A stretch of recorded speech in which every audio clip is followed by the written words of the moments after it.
स्वागत करती हूँ आप सभी का अपने चैनल पर। फ्रेंड्स, आज की इस वीडियो में ब्लाउज़ की स्लीव्स का डिज़ाइन आपके साथ शेयर करूँगी। यहाँ पर बहुत ही सुंदर और आसान स्लीव्स डिज़ाइन, बाजू का डिज़ाइन मैं आपके साथ शेयर करूँगी।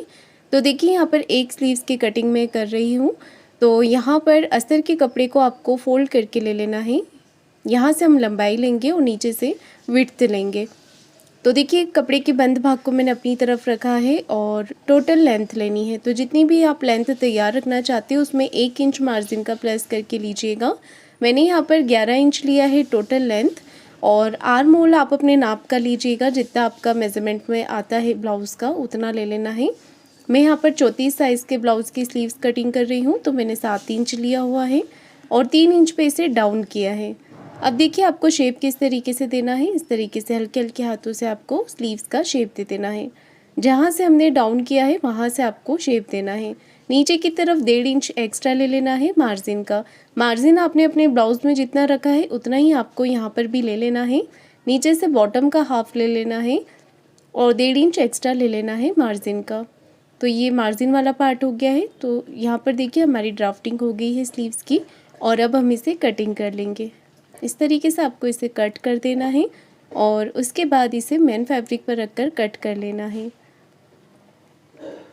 स्लीव्स रेडी होने के बाद आप फ्रंट का शेप दे दीजिएगा यहाँ पर 1/2 इंच का। और अब हम यहाँ पर पैटर्न ड्रॉ करेंगे। तो देखिए, नीचे और ऊपर की तरफ से मैं 1 इंच छोड़कर यहाँ पर पैटर्न ड्रॉ करूँगी। सिर्फ सेंटर बीच में हमारा डिज़ाइन आएगा। ऊपर से और नीचे से 1 इंच मैंने छोड़ दिया है। इसके बाद आपको यहाँ पर 9 इंच आ रहा है। देखिए, बचा हुआ जो पार्ट है वो हमारा 9 इंच आ रहा है। इसे 3 पार्ट में हम डिवाइड कर लेंगे। 3 डिज़ाइन हमें यहाँ पर बनानी है। तो यहाँ पर देखिए, मैं 3-3 इंच पर एक मार्किंग कर लेती हूँ। 3 इंच इधर से और 3 इंच इस तरफ से। ये देखिए, 3-3 इंच पर मैंने ये मार्किंग कर ली है और इसका सेंटर मार्क कर लेना है। अब ये जो हमने 3 इंच पर मार्क किया है, इसे इंच टेप से आपको इस तरीके से फोल्ड कर देना है और इसका सेंटर मार्क कर लेना है। ये देखिए, इस तरीके से नीचे से भी हम इसका सेंटर मार्क कर लेंगे। पहले हमने इसे 3 पार्ट में डिवाइड किया है और उसके बाद इसका सेंटर मार्क कर लिया है। अब हम यहाँ से 1 इंच ले लेंगे इस तरीके से। अगर आप थोड़ा ब्रॉड रखना चाहें डिज़ाइन को तो 1.25-1.5 इंच तक आप ले सकते हैं। अब इन्हें हमें शेप दे देना है। तो स्केल की मदद से आप देखिए, इस तरीके से इसे शेप देते हैं अच्छे से। ये देखिए, यहाँ पर इस तरीके से हमें ये शेप दे देना है। और ये वाला जो डिज़ाइन है वो ब्लाउज़ की स्लीव्स में बहुत ही ज़्यादा चलता है। तो बहुत ही सुंदर लुक आता है इस डिज़ाइन का पहनने के बाद और बनाने में भी काफ़ी आसान ही है। मैंने इसे मेन फैब्रिक पर रखकर भी कट कर दिया है। अब मैंने लिया है पेपर पेस्टिंग का पीस। देखिए, पेपर पेस्टिंग के पीस को आपको डबल फोल्ड करके पहले एक क्रीज बना लेनी है, एक लाइन बना लेनी है। उससे फिर खोल करके आपको इस तरीके से इसके ऊपर रख लेना है। अब देखिए, हमने जहाँ पर इंच टेप रखा हुआ है, यहाँ पर देखिए जो पेपर पेस्टिंग हमने रखा है, यहाँ पर नीचे से जो मार्किंग की थी वो ऊपर की तरफ दिख रही थी। बस उसी मार्किंग के ऊपर हमने मार्किंग यहाँ पर कर ली है और फिर दूसरी तरफ से भी हमने मार्किंग कर लेनी है। तो पेपर पेस्टिंग के दोनों तरफ हमने डिज़ाइन को बना लिया है इस तरीके से। अब हमें साइड से 1 इंच का या 1/2 इंच आप गैप छोड़ते हुए पेपर पेस्टिंग का इसे कट कर लें। अब हमें ये देखिए, पेपर पेस्टिंग को हमने इस तरीके से यहाँ पर रख लेना है। अस्तर वाला फैब्रिक लिया है। अब हम साइड से सिलाई लगाकर इसे अटैच कर देंगे। अगर आप चाहें तो प्रेस से इसे चिपका भी सकते हैं। चारों तरफ से इसे सिलाई लगाकर मैंने कपड़े के साथ अटैच कर दिया है और उसके बाद हमने एक्स्ट्रा कपड़े को कट कर दिया है। अब इसे फोल्ड कर लेना है इस तरीके से। चारों तरफ से हम कपड़े को इस तरीके से फोल्ड कर लेंगे और ये पैटर्न हमारा रेडी हो गया है स्लीव्स पर अटैच करने के लिए। पैटर्न को साइड में रख लेंगे और ये मेन फैब्रिक है और ये अस्तर का कपड़ा है। तो पहले हम इसे सिंपल सिलाई लगाकर, जैसे हम नॉर्मल स्लीव्स को तैयार करते हैं उसी तरीके से इसे तैयार कर लेंगे। ब्लाउज़ का जो मेन फैब्रिक है उसे सीधा रखा है और अस्तर वाली स्लीव्स को हमने इस तरीके से रखते हुए सिलाई लगाकर इसे पलट लेना है। अब अंदर की तरफ करते हुए एक सिलाई ऊपर फिनिशिंग की लगा लेनी है इस तरीके से। अब हम साइड से सिलाई लगाकर इसे कंप्लीट कर देंगे और इसका जितना भी एक्स्ट्रा फैब्रिक बाहर की तरफ निकल रहा है उसे कट कर देंगे।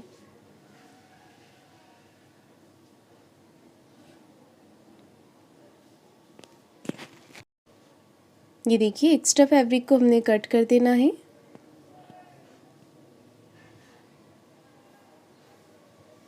कटिंग करने के बाद इसे डबल फोल्ड करके हम यहाँ पर चेक करेंगे कहीं से कोई पार्ट बड़ा छोटा तो नहीं हो रहा है तो आप उसे कट करके बराबर कर लें। और अब देखिए यहाँ पर सेंटर मार्क करना है।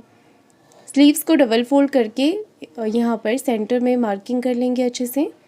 ऊपर की तरफ से 1 इंच का गैप छोड़कर हमें इस पैटर्न को यहाँ पर रख लेना है। ये देखिए इस तरीके से। और अब बिल्कुल सेंटर से सेंटर मिलाते हुए एक रफ स्टिच हम यहाँ पर लगा लेंगे इस तरीके से। पैटर्न को ब्लाउज़ के जो स्लीव्स है उसके साथ हमने अटैच कर दिया है। अब यहाँ पर देखिए जो मार्किंग हमने की हुई है बस उसी मार्किंग के ऊपर हमें सिलाई चलानी है।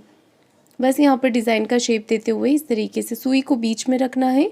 जब भी आप मशीन को यहाँ पर कपड़े को घुमाते हैं इस तरीके से तो सुई को आप बीच में रखें। इससे ये जो शेप है हमारा डिज़ाइन का वो अच्छे से बनता है। ये देखिए कॉर्नर अच्छे से बनने चाहिए। यहाँ पर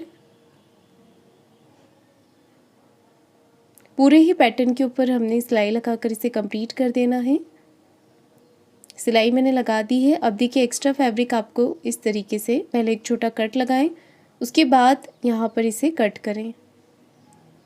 अच्छे से हमें इसकी कटिंग करनी है। कटिंग करते समय ध्यान रखिएगा सिलाई नहीं कटनी चाहिए।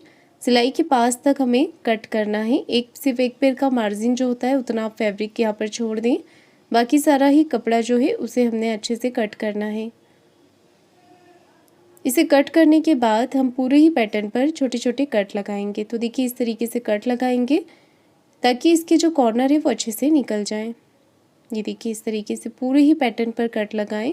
कॉर्नर पर अच्छे से कट लगाएं। सिलाई के पास तक लगाना है।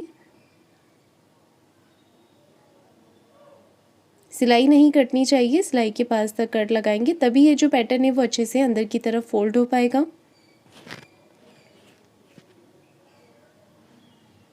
ये देखिए मैंने यहाँ पर कट लगा दिए हैं। अब इस पैटर्न को फिनिशिंग के साथ हम अंदर की तरफ फोल्ड करेंगे। पहले इसके कॉर्नर हाथ से निकाल लेंगे, उसके बाद कोई भी आप नोक वाली चीज़ ले सकते हैं, पेंसिल या फिर आप पेचकस या कैंची की नोक से आप इसके कॉर्नर निकाल लें। हाथ से हमें यहाँ पर फिनिशिंग कर देनी है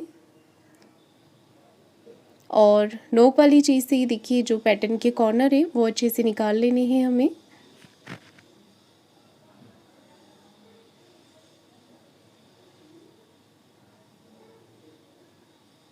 कॉर्नर निकालने के बाद अब मैं यहाँ पर एक सिलाई लगा रही हूँ फिनिशिंग की।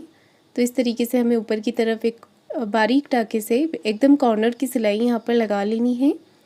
तो मैं इस स्लीव्स को सिंपल ही रख रही हूँ विदाउट लेस के। अगर आप चाहें तो इस पैटर्न पर जो पतली वाली लेस होती है वो भी आप इस पर अटैच कर सकते हैं।